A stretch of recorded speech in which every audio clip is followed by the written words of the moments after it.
Hi, this is Hedy. Uh, Today I just want to I have a book of psychiatrist. His name is Ian Stevenson. Okay, he wrote a book called Reincarnation and Biology: A Contribution to the Etiology and Birthmarks and Birth Defect, Volume 1, Birthmarks. So this volume has uh, about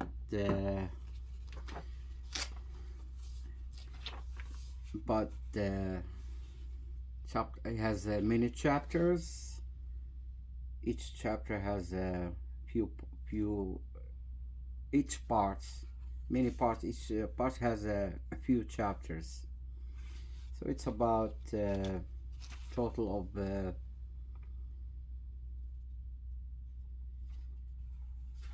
25, 26 chapter. Okay, and today I'm gonna uh, do a summary about chapter 2, uh, part 2, chapter 4. So case has many cases about the birthmarks related to the past life incidents, and this one here is uh, start from page 188. Case is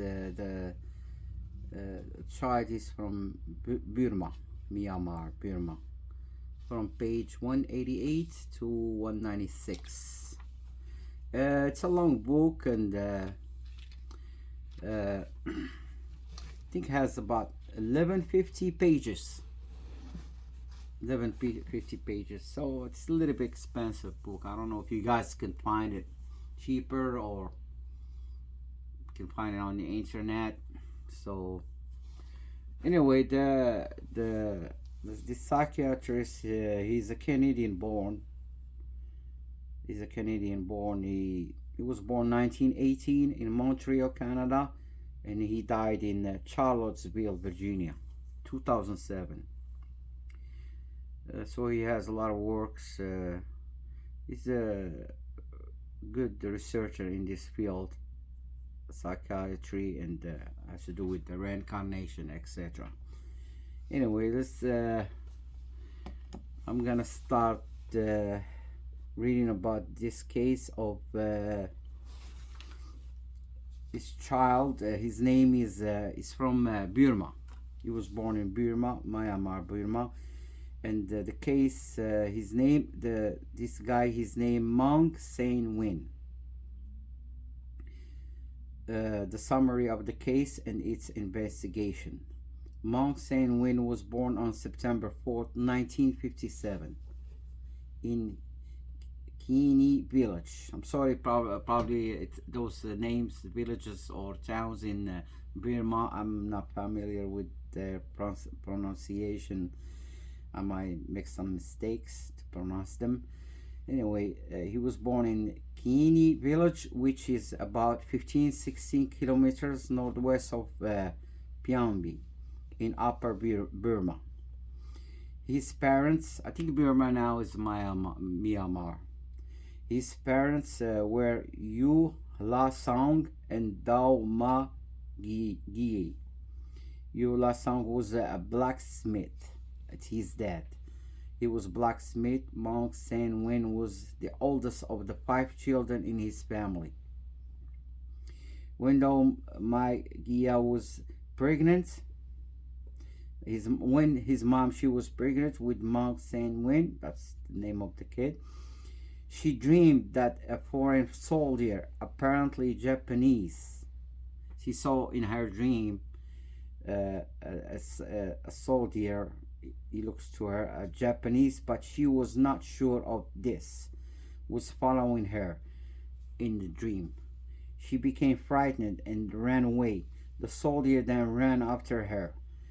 Doma Grie told him in her dream. She told him to follow her She told him not to follow her, but he did not seem to understand.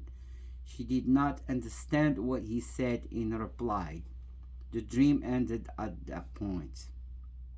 Monk Saint Wen, him, the kid, had two bird marks on his upper left chest and left shoulder, posteriorly. He began to speak when he was 15 months. When he was 15 months old, but at first he spoke words that were unintelligible to his parents. And he did not become fluent in Burmese until he was 6 years old. So when he was 15 months, he was talking to his parents, but they couldn't understand what he was saying. It was like a total different language. But he started speaking Burmese until he was 6. It's kind of late. As a young child, Mong Saint Wen showed a marked phobia of airplanes. Marked phobia of airplanes and other behaviors that he was unusually for his family when he was 6 years old, apparently not before. He began to refer to a previous life and said that he had been a Japanese soldier who was shot at from airplane and died immediately. When Monk Saint Wen was 8, his parents sent him to monastery school where he remained for 2 years. After a year at home, he was sent to a primary school near Kini, and he continued his education up to the 8th grade. He then discontinued for economic reasons. At the age of 18. He became an apprentice in an iron works in Mike Tila. He started doing some kind of iron works like blacksmith. His dad, he was a blacksmith. The nearest large town, and rapidly learned how to work with iron. After a short period of work as an employee in Yamatin, another large town of the region, he returned to the area of his own village, married, and began working like his father as a blacksmith. After living for a few months with his family in Kini, he moved to neighboring village to Taigon, where his wife's family lived. Taigon and Kini. Okay, now his wife's family lived in Taigon and Kini. Those two villages. The moment I read Taigon and Kini, is the first letter start with T and the other words start with K. I knew he was from Tokyo in his past life. So these traits, this information, this field of information in this life, that's what I tell you guys. Everything, if you want to know your past life, is related to the information in this life. See, like here start with T, the other words start with K. Okay, Tokyo. But before, I didn't know that he mentioned that he was from Tokyo in his past life. So are about 0.5 kilometers apart, those two villages, Taigon and Kini. They are like half a kilometer or less than half a mile apart. They are almost adjoining villages separated by a sandy water course. Okay, when Mong and I first met Mong Saint Wen in March 1978, when he went to Taiwan for an investigation of another case. We were fortunate to have with Yu Nu, a native of Pyongyang, who found, studied, and helped in the investigation of many other cases in Upper Burma. Someone in the village informed us about Mong Saint Wen, and and we met and talked with him briefly. The following year, in March 1979, we again met and talked with him about again only briefly. On both these occasions, he was the sole information for his case.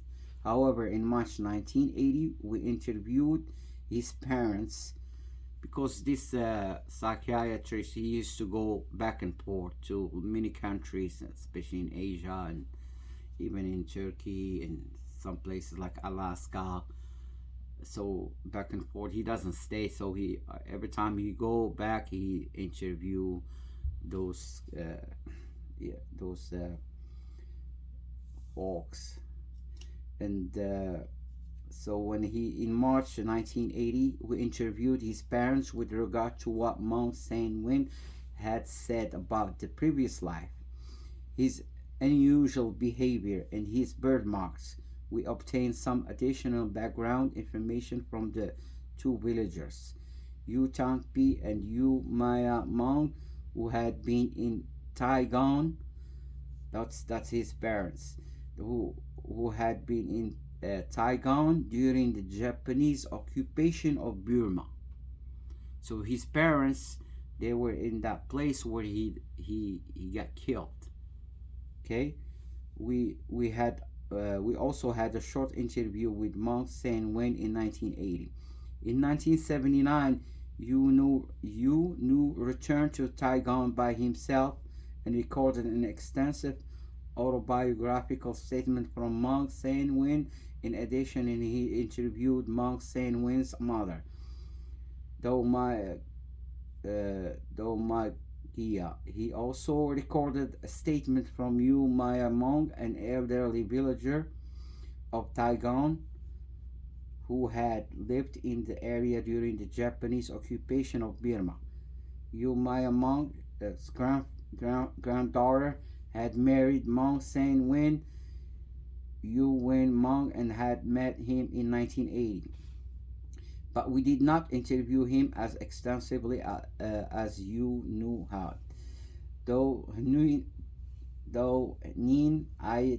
I translated Yu Nu's note of his 1979 interviews for me, and I have used them in preparing this report. Yu Nu's interview took place in 1979 before my second visit to Taiwan with Yu Wen Mong and Yu Nu, but I did not receive the translation of his notes until 1983. You know, this investigation took a long time because you cannot do everything at the same time. It's a lot of work. The region of Pyongbi became a major battleground in the spring of 1945 as the British Army advanced against the Japanese Army occupying Burma. Pyongbi was captured on April 10. See Appendix B. The British advance was proceeded and accompanied by bombing and stopping by airplanes. The Burmese villager usually left the villages, at least during this daytime, and tried to survive in the surrounding field and jungle. So, Mount Saint Wen's father, Yu La Song, had lived in Guinea during World War II. He had been a boy about 10 years in 1945. That he is dead, he was 10 years that time when he got killed. When his son, this life son, got killed. He recalled that 4 or 5 Japanese soldiers were killed. So he still remember that 4 or 5 soldiers, they were killed within 100 meters from where he lived. Only 100 meters from where he lived, he's dead in 1945. Yu Tangpi, who was a few years older than Yu La Song and who had also been living in the area during the war, said that 3 other Japanese soldiers died somewhat farther away from the center of Guinea. Yu Mia Mong, who was much older and had been an adult during the war, remember the several Japanese soldiers had been killed at the nearby village of Taigon, but he thought the most of the Japanese killed in that particular area had died in Kini. I think since he was from Tokyo, he was died in what? Yeah, Taiwan and Kini is very close to each other. Anyway, statement made by Monk Saint Wen. Anyway, I'm not gonna read all of it. Probably it's gonna take a long time. I have to make some summary of it, but I will continue just summarize what I read in this case. So what happened, like when he was this boy reincarnated boy, he was he remember his past life briefly, like he's from Japan. He remembered that he had 5 brothers and sisters in Japan, and he remembered that he was soldier. He got shot from the airplane. Got shot by the British military, and he was like when he was a kid, he always had a problem with because Burma is kind of a little bit hot there. The weather is hot. He always have a problem with the heats. So this is what I said. So sometimes I call it karma, but a lot of people, they don't understand karma. I don't think people, they understand karma. I listen to many people, still they don't understand karma, still they don't understand what's called the trauma with the past life. Okay, so what happened, he always have a problem. He always he's not comfortable with the heat compared to the other kids, Burmese kids. So that's it, this feeling of the heat, it comes as a karma with him, not a trauma. I explain trauma later. It's a karma. Okay, and what happened, he did remember that he has a family, and he has very he has a lot of things. His mom, he interviewed this psychiatrist. He interviewed his mom.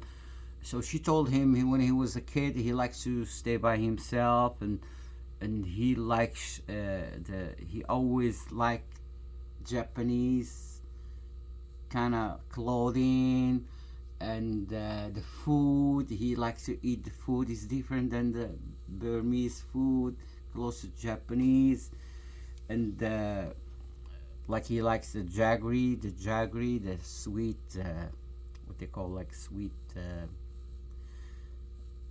They made it from the palm tree, so like sweet sugar, kind of sweet sugar.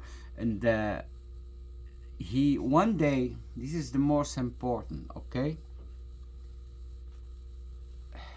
one day he was a kid, I don't remember if it was like 6-7 years old, and he was carrying a kettle, a teapot. It was hot. The tea inside the kettle was hot. So what happened? An airplane was flying above from where he lived. So it made noise. The airplane made a noise. Okay, what happened? He dropped the kettle on his skin, so that hot liquid burned his skin. So when he heard the noise of the airplane, in the meantime, that time, it caused him some disease, some problems in that heat. That heat caused him the liquid, caused him problem on his skin, and the meantime, he start remembering his past lives. the same time when he got shocked with that airplane noise, he recalled a lot of information of his past life. So this is karma. Okay, this is karma. Okay, it's a major karma memory.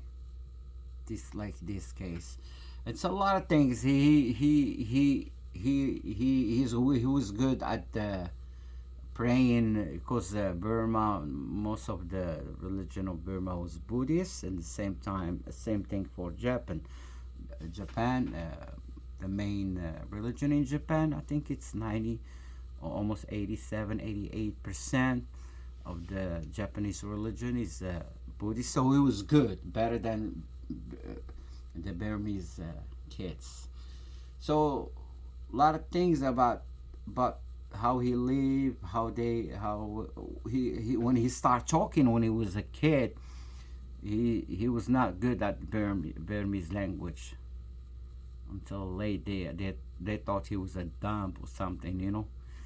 So that because he never, probably it's kind of karma for him that he doesn't like Burmese language. That's why he couldn't speak it earlier compared to the other kids, just because he died in a strange land in his past life, so he's not gonna be like okay with that language. Okay, especially during the childhood, but after he grow up it will be no problem. And the one thing about this case, he doesn't like, since he was a kid, he doesn't like the Americans and the British because they were the one who killed him. That's normal. And it's a lot of things in this case. I don't want to keep reading on you. It's gonna take about an hour at least. Anyway, so this is a lot of cases. This is a very good book. If somebody wants to try to read it, that's good. And but this, okay, one important remark I want to say about this one here. This case, it's not in general. This case of somebody died, for instance, he's from a different country and he died because of the war, he died in another country. This is very rare, because no one is actually was in the war in his last past life. Okay, so even if you were a soldier in your past life, most likely you didn't die during the war. Okay, so not all the soldiers died. Okay, in this case, it's only rare. It's seldom to happen. So maybe I say it's about maybe 0.1%, maybe less. Okay, but 99.99% your past life, it comes from your family tree. Okay, because the University of Virginia, they did this because it has to do with the birthmarks, and they cannot go because he went to Asia, because Asia, they believe in reincarnation. It's easy for a psychiatrist to go there and find people. It's easy for him. You know, it's a lot of work, but it's easy than if you go Middle East or even America. Even America, it's not easy, because they don't believe, most people, they don't believe in that. Okay, and most people, 99.99%, you come from your family tree, like your birthday, your name, thing you like, you don't like, your trauma, your karma. Of course, karma. A lot of people they gonna say a lot of things about the karma, but they don't. A lot of people. Karma is everything is karma. Karma is a matrix. Same thing. Okay. The matrix of religion is karma. Okay. So your name. Okay. Let's say if you wanna find you wanna figure out who you were in your past life. Exactly. You wanna know who your past life. Let's say your past life in the 19th century. Okay. Well, most of us, if not all, we live at least once in a century. In each century, you live at least once. Sometimes you can come in twice in one century. Okay, I might say once and a half. Okay, you're. I'm not talking about. I don't need the books. All the information I have, I don't need to read no book. Like this guy, what's his name? Ian Stevenson. If he sit with me 15 minutes, he got a lot of information about himself. 10, 15 minutes, I can tell him who was his past life. Don't need to spend money to go to India or just 10 minutes, bingo. It's pretty easy. But people, they don't want to listen to somebody who knows the truth. They always want to listen to somebody who can bring some a little bit truth but too many lies, or even some truth but it's not important, but they can hide the real truth which is important. Okay, if you want to, let's say you're like maybe 40 years old now. Okay, if you are 40 years old right now, if you know your family tree, your grandfather, your grandmother, okay, two of them, you two grandfathers, okay, you have to go through your father's tree, not your mother. Okay, forget about the mother. People need to understand. The mother has to do. The mother is in the tree, is in your father tree, but not recently. Be careful. When I say just the father, don't think like a female. Then no, it's a tactic. How to know the reincarnation? It's a tactic. It's like a schema. Okay.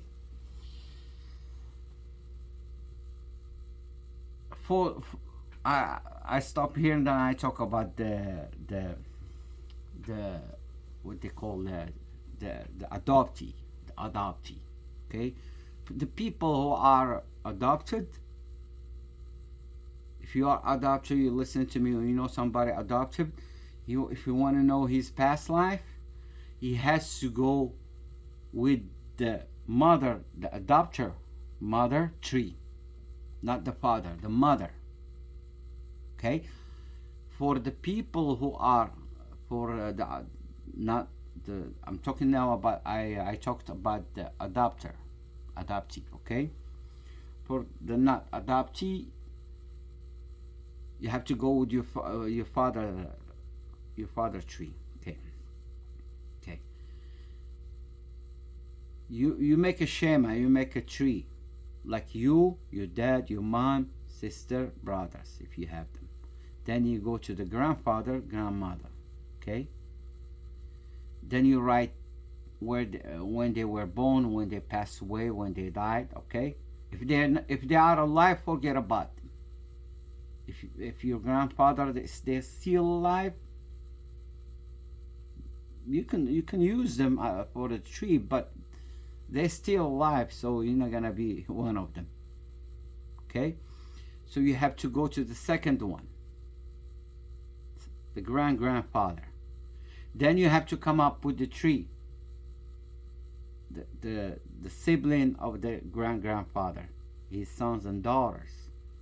And then you're gonna go with, then you have to write down the sons of the daughters of his siblings, which one of them your dad. And then, because you might not be your grandfather, it might be your cousin. Okay. Okay, because it's gonna take a while. It's an investigation. You have to find the tree. First of all, the names, the short names. Okay, like if he, on his birth certificate says Joseph, but they call him Joe, you gotta stick with Joe. Okay, you gotta stick with Joe. Depends on how they call him. Okay, and then you're gonna see similarities in the names. Sometimes they can be the same name. Sometimes it can be different name, but they have like the same tone or whatever they call it, like a similarity,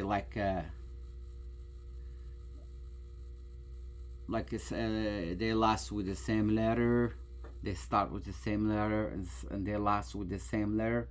Sometimes, it's very tricky. It's just you have to pay attention to this information. The sometimes when they pass away, you most likely you're gonna, if you that person, you're gonna be like you were born the same year. Same thing happened to me. Okay, in my past life, the day when I passed away last life, this is the day when I was born this life. Okay, there's a numerology stuff like that. Depends. For me, I use English numerology. It works for me. I don't have to use the Canadian, so I only use, because I was born in Morocco, raised in Morocco. The official language is Arabic. So if in that case, because I lived here, I lived in the United States for a long time, the English numerology works for my case. Okay, and the name, the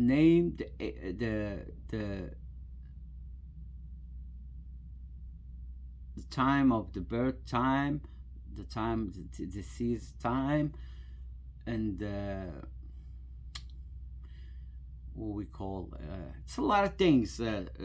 Disease, like let's say what kind of disease, if the person in past life died with disease or surgery or accidents. Okay, what kind of job he used to do,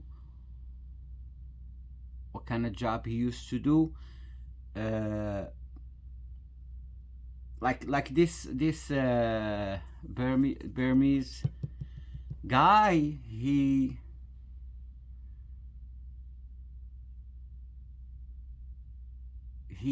he's a blacksmith. What he said, because maybe his current dad, he was a blacksmith. Yeah, that could be the case, but he could be, while he passed away, he was working with the metal. The military that time, they used to do this, do that, Probably it was his MOS, the job in the military. The MOS has to do with the metal. Okay, in 1945 they used to do everything. So like the job in your past life, and it be related to the job in this life, but not directly, not always directly. Could be something has to do with the, for instance, if you were like working in agricultural field, and now you can do business in agriculture field, like you only do like stock markets in the, or you have a company sells food, something could be similar. That's similarity too, you know. And uh,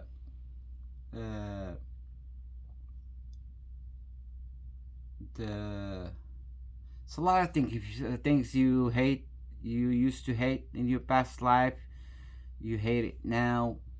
If you used to love something, you love it now. And it's a lot. It's a lot of information. I don't want to go to the details. It's gonna take a long time. Okay. And for a lot of females, a lot of male, not a lot, like maybe I'm saying 15% now.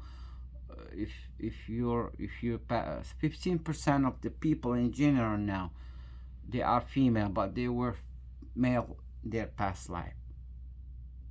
Not a lot, only 50. So that's what we're gonna have, more female nowadays. Especially now, we're gonna have more females than a male, because those male, it's because the soul, or what we call soul, has no gender, you know, gender only in this avatar. Okay. And but the each family, the family is big, the soul family. Okay. Each family has a male and female. Okay, I'm talking about the souls. Has a female and female. When they come over here, they don't change their sex. They always stay female. She stay female, and he stay female. If he passed away or she passed away, they're gonna come reincarnate back. They come always the same sex, the head of the soul families. But the rest, 15% of them, they changed. They change from male to female. Okay, most of the time. And that's it. And next video I'll explain more. Because I talked about this in Arabic, but nobody was interested. And it's a lot of parasites. When you want to talk about something, a lot of parasites, they come, you know, on the channel. They like to play game, like we are in the Matrix, you know, what NPC, whatever. And I don't believe in that. I only believe in the truth. And even in when you want to say the truth, it's not easy for people to accept it. Okay. Well, next video I will explain more, and a lot of things I don't say publicly. I don't. Okay. And even my job is a karma. You know, the job I'm doing now has to do with my past life, and has to do with my talking about the one of my past lives, not the last one. One of them has to do with United States, America. Okay. So I stop here, and I just said this. The book has a lot of cases. It's about 1150 pages.